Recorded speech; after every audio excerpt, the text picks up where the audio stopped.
La journée internationale des droits des femmes est l'occasion de continuer de parler des violences faites aux femmes sur notre antenne ce soir. De nombreux dispositifs ont été annoncés par les collectivités et les institutions pour poursuivre la lutte contre ces agressions et ces violences. Bonsoir Priscilla Routier-Triard. Bonsoir. Merci beaucoup d'être avec nous. Vous êtes fondatrice de l'application The Sorority. C'est un réseau d'entraide pour protéger les femmes. À vos côtés, Charline Péculier. Bonsoir. Bonsoir. Merci beaucoup d'être avec nous également. Vous êtes présidente de l'association Un abri qui sauve des vies, qui propose donc des logements pour les femmes victimes de violences. De plus en plus de dispositifs, on le disait, mis en place actuellement. C'est le cas de l'abri par la région Île-de-France. C'est le cas d'un formulaire lancé aujourd'hui par la RATP pour dénoncer immédiatement une agression dans le métro. On en est où du combat contre les violences faites aux femmes? Est-ce qu'on a l'impression que les lignes bougent un petit peu? Je démarre. Allez-y. Ça commence petit à petit. Il y a encore énormément à faire, mais le plus important dans tout ce qui est en train de se passer, c'est vraiment l'union des forces. Et du coup, on va en parler via notamment notre projet. Mais c'est vraiment un premier message qu'on voudrait faire passer. L'entraide citoyenne, qui est hyper importante. Le lien avec le milieu associatif, les professionnels et les autorités. Il faut qu'on arrête de se taper dessus et vraiment qu'on unisse nos forces pour avancer et faire en sorte qu'on y mette fin. Il faut que tout le monde travaille ensemble. Exactement. Et justement, l'engagement des citoyens, vous avez l'impression qu'il grandit un petit peu?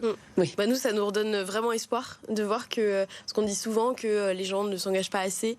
Et là, notamment, nous, on a des abritants, donc des personnes qui accueillent chez elles des victimes de violences de manière encadrée, avec un abri qui sauve des vies. Et ça, c'est beau de voir qu'il y a encore une solidarité. Et justement, avec The Sorority, vraiment ce côté, on encadre cette solidarité, on la fait monter. Et finalement, on lutte contre les violences tous ensemble. Néanmoins, il y a un grand événement qui arrive dans la région, les Jeux olympiques et paralympiques. On en a parlé déjà sur cette antenne mardi soir avec l'Observatoire des violences faites aux femmes en Seine-Saint-Denis, avec la crainte de voir notamment une recrudescence de cas de prostitution de mineurs. Il va falloir vraiment redoubler de vigilance à cette période définie. Ce qu'on a constaté, on a 3 constats qu'on a fait avec Un abri qui sauve des vies. Le premier, c'est qu'il y aura de plus en plus de personnes dans la rue et dans les transports en commun. Donc les incivilités qui existent aujourd'hui vont augmenter de façon mécanique, c'est certain. À cela, on ajoute la consommation d'alcool. On va faire la fête. On sait comment ça peut et va finir. Et il y a une étude qui est sortie l'année dernière au Royaume-Uni qui explique que lorsque l'équipe qu'on soutient fait match nul, on observe une augmentation de plus de 26% des violences conjugales. Et quand elle perd, une augmentation de plus de 38% des violences conjugales. Et le troisième constat sur les abris. Et en plus, la saturation des hébergements d'urgence, qui est déjà une réalité aujourd'hui, va augmenter puisque les hôtels qui ont des conventions avec l'État pour pouvoir du coup mettre en sécurité des victimes de violences ou même d'ailleurs des sans-abri, arrêtent la convention avec l'État pour pouvoir se tourner vers du tourisme pendant les JO. Et donc déjà, il y a plus de 10%, et c'est un chiffre qui date d'il y a quelques mois, plus de 10% qui ont déjà arrêté la convention avec l'État. Donc on va se retrouver avec une augmentation de violences conjugales et en plus moins d'hébergements. Et l'augmentation des prix. Et une augmentation des... Donc même quand on veut fuir, les nuitées d'hôtel sont plus chères. Oui, bien sûr. Les autorités, elles n'ont pas pris suffisamment cette dimension en compte à l'approche des Jeux, ou alors est-ce qu'il y a des choses... On fait tous de notre mieux. Bien sûr. Et du coup, on va faire en sorte d'associer nos forces pour arriver à avoir les épaules solides pour ce dispositif. Mais il y a du travail à faire et on va faire en sorte qu'il soit fait. Mais par exemple, les collectivités locales, je pense à la ville de Paris, je pense même à l'État, parce que c'est l'État qui est en charge de l'hébergement d'urgence. Est-ce qu'il y a des choses qui sont prévues aussi vraiment pour cette période-là ? Alors on est en lien avec eux, on est en train de voir, pour l'instant il n'y a pas de choses qui ont été particulièrement annoncées sur ce sujet-là. Et on a 5 mois des Jeux. Effectivement. Là par exemple, pardon je te coupe, on vient de signer une convention par exemple de Sorority avec le ministère de l'Intérieur cet après-midi. Donc des choses sont en train de démarrer, avec la région Île-de-France également hier. D'accord. Donc c'est en train de se mettre en place. Pour mettre quoi en place justement ? Pour mettre en place par exemple avec la région Île-de-France, comme vous avez mentionné, l'abri, qui est un endroit sûr, du coup les personnes vont pouvoir se rediriger. Les services de sécurité sont au courant, donc ils vont pouvoir accueillir les personnes. Et au sein de l'abri, avoir un soutien psychologique et juridique au sein des locaux. Avec les autorités, de plus en plus communiquer sur les dispositifs qui existent. J'espère que les sociétés de transport suivront également, parce qu'on a besoin d'elles à nos côtés. Et au fur et à mesure, faire de plus en plus de bruit. Et sûrement aussi les chaînes hôtelières, si possible, avec Un abri qui sauve des vies. on commence à travailler dessus, effectivement. Donc vous commencez à travailler avec des chaînes hôtelières privées aussi. Oui. C'est comme ça que se fait le travail, le maillage. Ou des hôtels d'ailleurs qui sont indépendants. Alors on peut rien annoncer pour l'instant, mais ça viendra. Mais en tout cas, oui, on fait ce travail-là pour essayer d'avoir un maximum de solutions.